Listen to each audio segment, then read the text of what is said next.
Ah, yes. Made in Timeland, the first all-electronic King Gizzard album featuring almost no electric guitar. Oh, yes, what a great album you are. Surely, with how much you mean to me, you may never be replaced.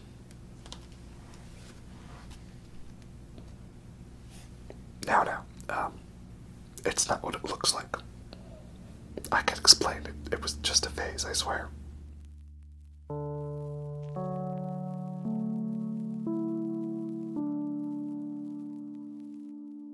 Hello everyone, and welcome back to the ASMR review show. I feel like it's been a while, because, once again, I had a bit of a sore throat thing, and it was a little difficult to whisper and record videos, so yeah, that sucks, but I'm back at it again. We'll see how well I can do for this video.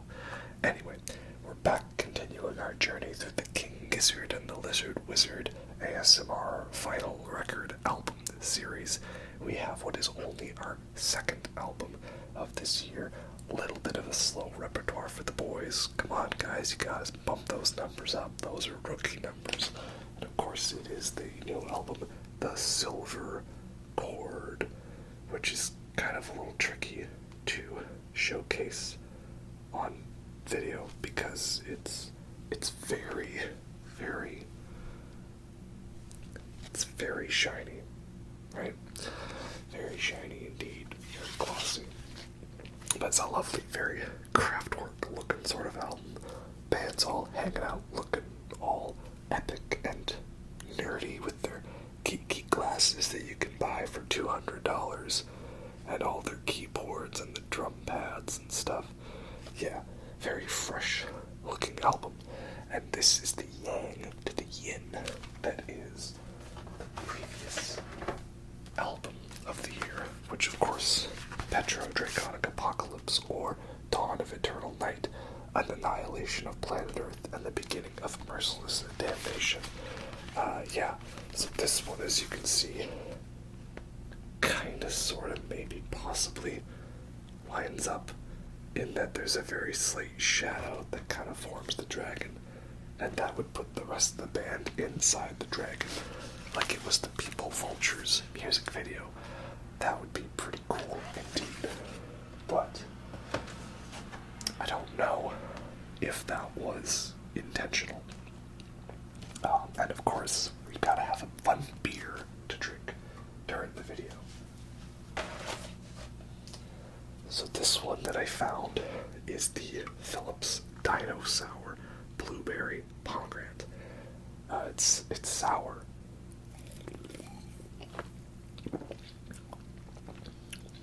Quite sour. It has blueberry pomegranate. Very tart. I wonder if it's gonna give me a blue tongue afterwards, like it's Gatorade. But yeah, the sours are quite nice. I've had some of their regular sours like stone fruit and peach, but not this one. Why did I pick this one? Well, there's a song on the album called Extinction, and what happened to the dinosaurs? The Ice Age. But also, they went extinct, so it seemed appropriate. We had a dinosaur on this one, and we had a dragon on the other one. The dinosaurs, dragons, it's kind of fun, right? Yeah. So that's the beer for this one. Dino Sour. Very fun indeed if you're into that sort of thing. So yeah, King Gizzard teased that this was going to be a Yin-Yang concept for an album, and we kind of already knew what we were getting into, because PetroDragonic Apocalypse ends with the last song slowly transitioning from heavy, thrashy guitars into very synthy, electronic sounding beats. So okay, the first one's gonna be heavy and thrashy, and the second one's gonna be all electronic. Yeah, that sounds about right. And that's pretty much what it is. There was a little more to the Yin-Yang concept than we realized. and that was in the lyrical content of the album. There are lyrics specifically in the extended version of the album that echo lyrics and themes from the previous album. So yeah, we'll get into those track by track.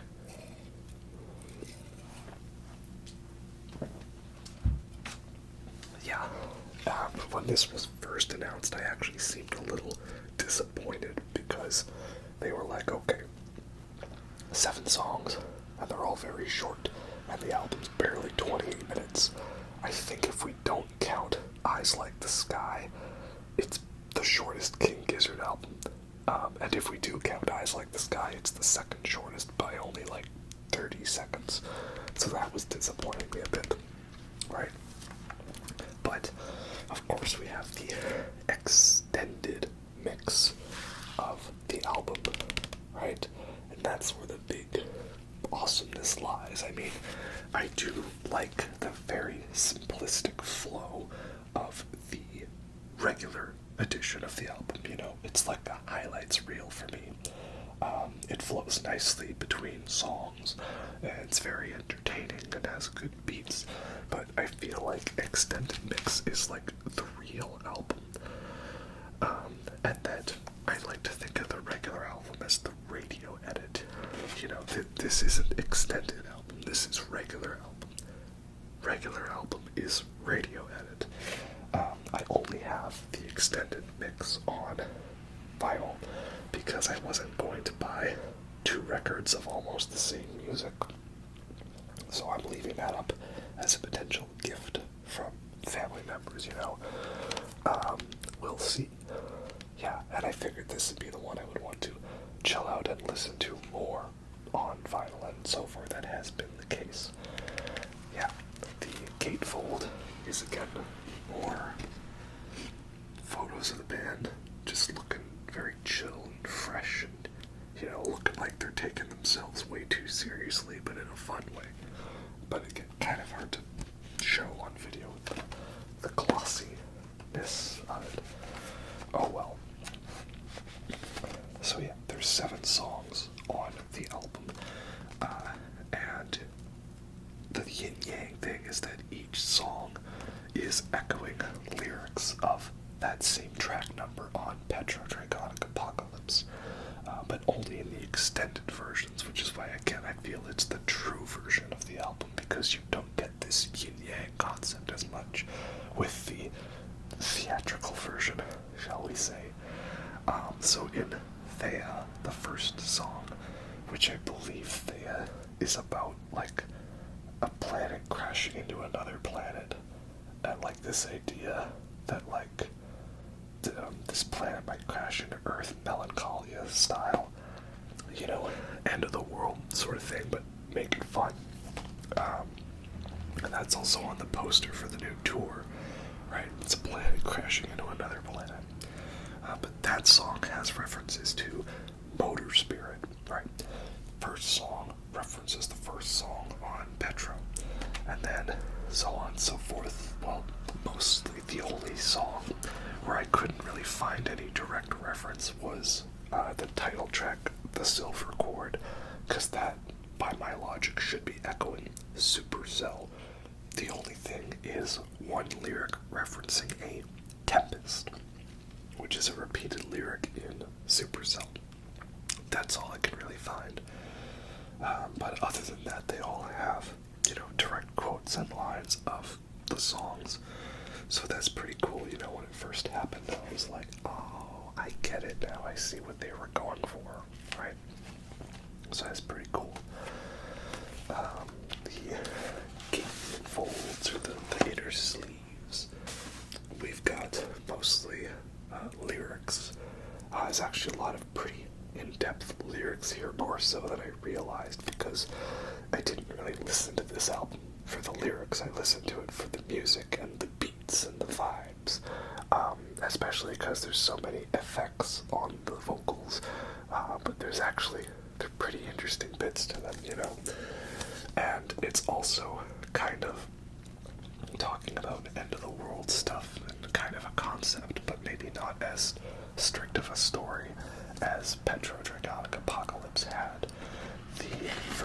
I got was the Ancient Light variation, which is this very lovely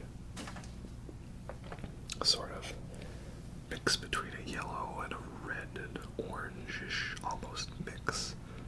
So that looks pretty cool when it's spinning around on the record table. Very nice indeed. Yeah, I'm actually pleasantly surprised by the extended version of this album, because I kind of thought of it as being like, a short little simple one, not much to it.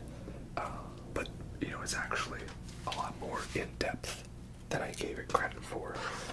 So it's quite an epic album when you consider the extended version. And there's a lot to it, so it's not just some little short and sweet thing. They did really put a lot of effort into this one, which is really good. I like that. It's crazy how they can pump out two drastically different albums, but with similar themes and concepts, and still make them both equally great in their own way. Obviously, I prefer Petro to this album because it's a thrash metal album. This one is not. But it's actually still really good. Might be their best of their electronic-based albums. It's difficult to tell, obviously, so early in this one's history. But it definitely feels like more of a proper band release than Made in Timeland. And it's a lot more dark and interesting, I find, than Butterfly 3000, which is a very good one, and I think an underrated one. It just feels to me like this is the Polygon to Wonderland of the electronic albums, the one where it all builds to and culminates into a very big, influential, inspired, and very mystical sound, shall we say. So, this one will probably be on repeat for a while. I didn't think it would, though. First listen was kind of rough, hearing that music video where it was 3 of the short versions of the songs, because there's the first one, Thea, that at least on the theatrical version feels like it's over before it even begins, right? Perhaps the extended mix on that one's a little too long. I like the length of most of the tracks being 10 to 13 minutes, but Thea going on for 20 seems a little much, but it's got some cool bits to it, so I guess it's okay. And then the Silver Chord, the title track, that was the one that got me thinking, okay, Joey, I know you like to do your weird experimental vocal bits and your strange synthy stuff, superposition, and ambergris, and acarine, and ataraxia, right? But I feel like with the Silver Chord, I was thinking, okay, what's with the weird, distorted baby voice thing that makes me think of the Octoon baby on the Sphere from U2 in Vegas? I don't like it. I don't like it. But then I listened to it more, and okay, you listen to it enough and you learn to accept it. And it does lead to some pretty interesting chord resolves in the chorus of that.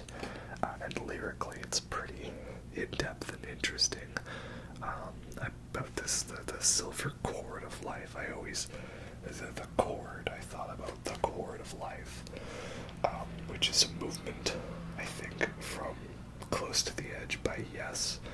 But then I also think the Chord of Life, when you're in the Abyss in Dark Souls, the DLC, Artorias the Abyss, and there's like a real long cable thing you gotta walk along to get to Manus.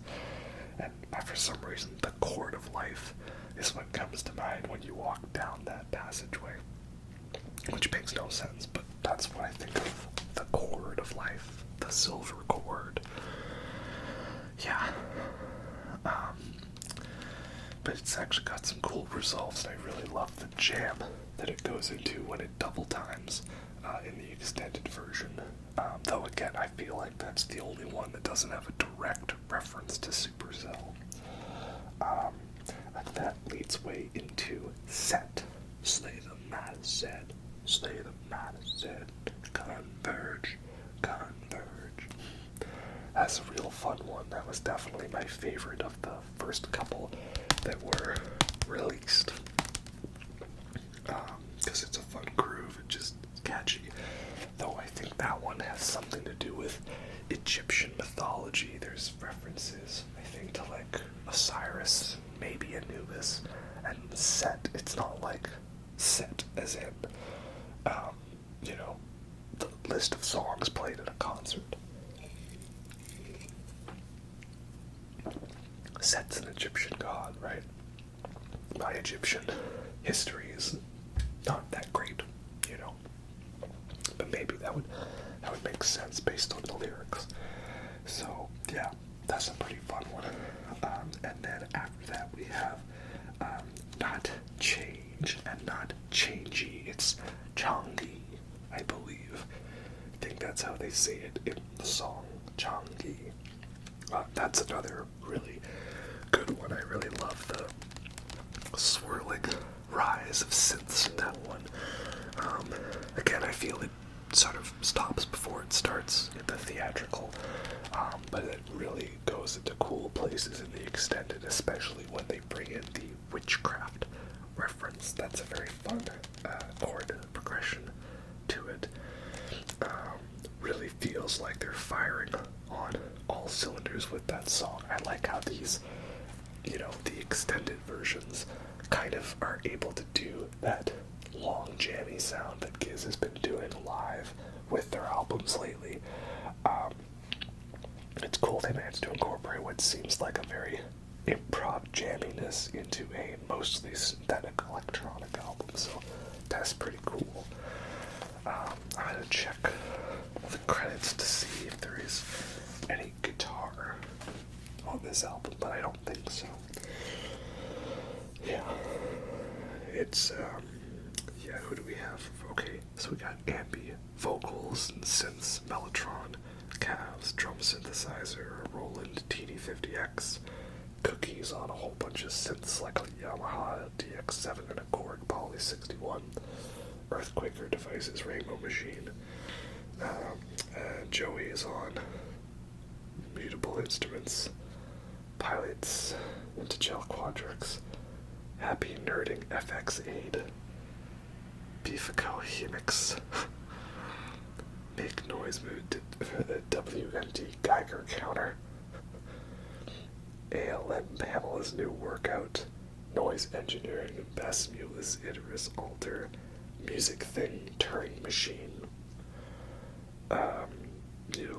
I feel like, are they just naming the synth patches here? Like, I don't know if there were that many keyboards used, right?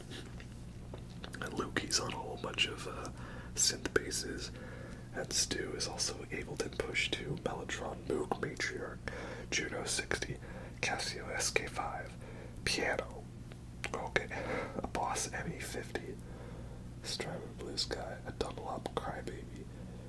Yeah, so like, they're just listing all the effects they use, like, okay, so they don't say guitar, but a bunch of stuff like that, very technical.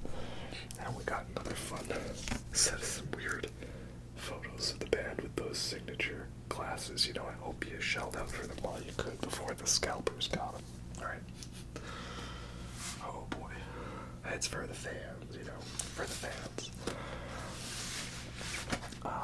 And Changi gives way to Gilgamesh, which is a very fun bit with the synths just sort of descending, like everything's very drippy and just moving down. Very fun one. Great groove, great vibe, great tempo, a good beat. Love the get out references in that one too. That one's just all very fun. And I love Andy. He gets to still be his, you know, the Shrimp Reaper. He was Shrimpomaniac on Made in Timelad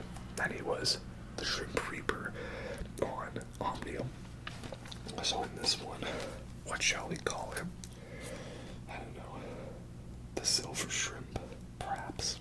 I'm not sure. But he gets to go all rap and stuff, and that's great. Yeah.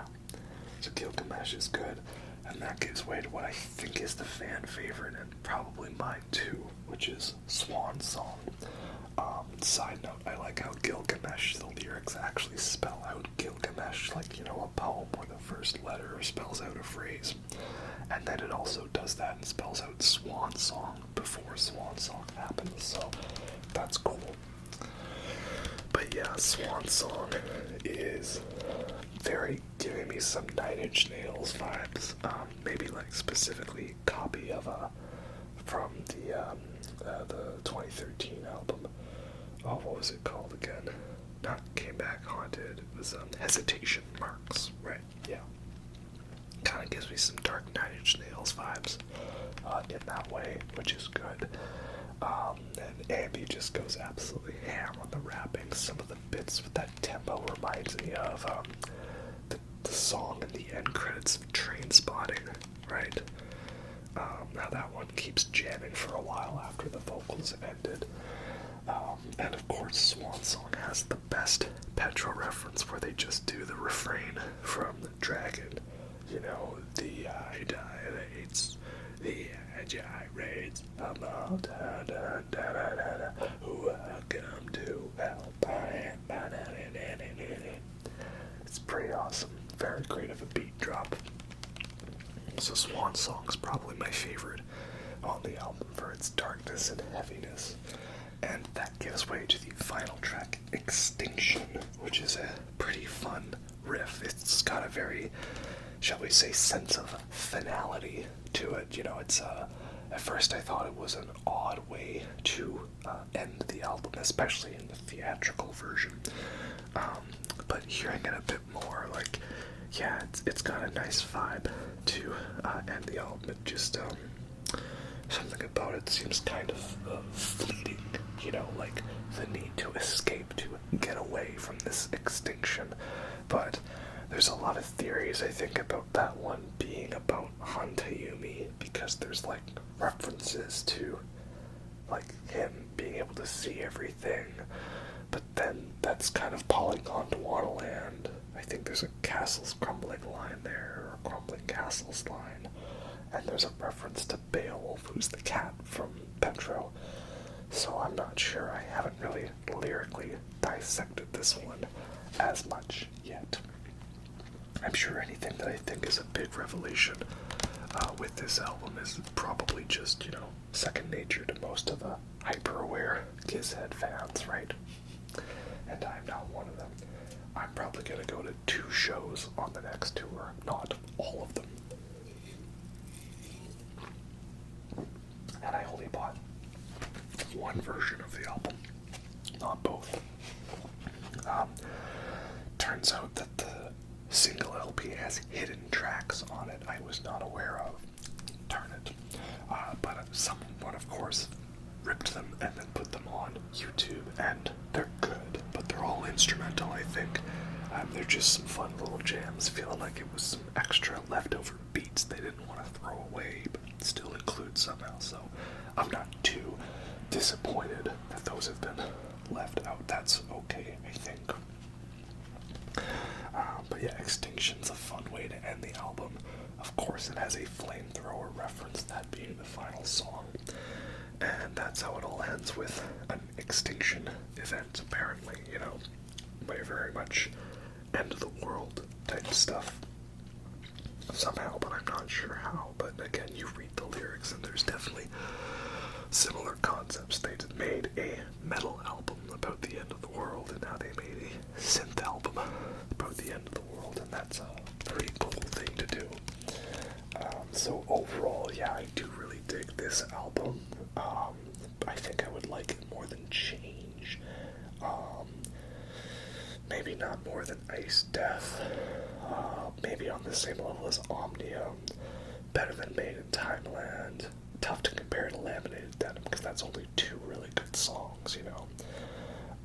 Definitely not better than Petro, though, because Petro is probably my favorite Giz album now. I mean, they took what I loved about Rat's Nest and gave me more in a cool way, so I'm pretty biased on that one, not gonna lie. Yeah, but it's a real good one. Maybe now that they've done 25 albums, I'll do a video very quickly talking about each one and ranking them.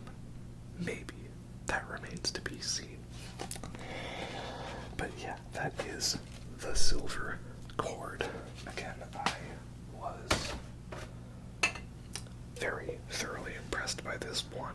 I thought it was going to be a short little sweet thing, but no, it has its own identity in quite a good way, a very good concept. It's very fun as a companion piece to Petro, and yeah, I'm hoping that maybe because they've got so much synth stuff, they'll try to do more of that on tours, you know? Like if you get something right now from Butterfly 3000 or Change, you pretty much won the lottery, right? Almost as much as getting something from Eyes Like the Sky. But maybe that they've done more of this, we'll get more of this. We'll see. You know, I think it could be fun. Who knows? Remains to be seen. But yeah, those are my thoughts on the Silver Chord. Really enjoyed it. It's a fun one. Obviously can't wait to see what these guys cook up next. And we got a big old giant tour planned for next year. That's gonna be fun. I do have a lot of videos I've been wanting to work on and make, but because my voice has been not very good, I've been trying to rest it and not push myself. This video was already a little bit of a challenge for me, so we'll see. You know, I'll try to put out videos. And of course there's the whole monetization YouTube thing changing. Apparently they might have a special algorithm that will determine whether or not to just put post-roll ads on your video instead of giving me the option to do that myself. Apparently if you scroll to the end of the video and watch it and then go back to the beginning, it should be fine. Anyway, hope you all enjoyed that. I'll catch you next time. Have a good night.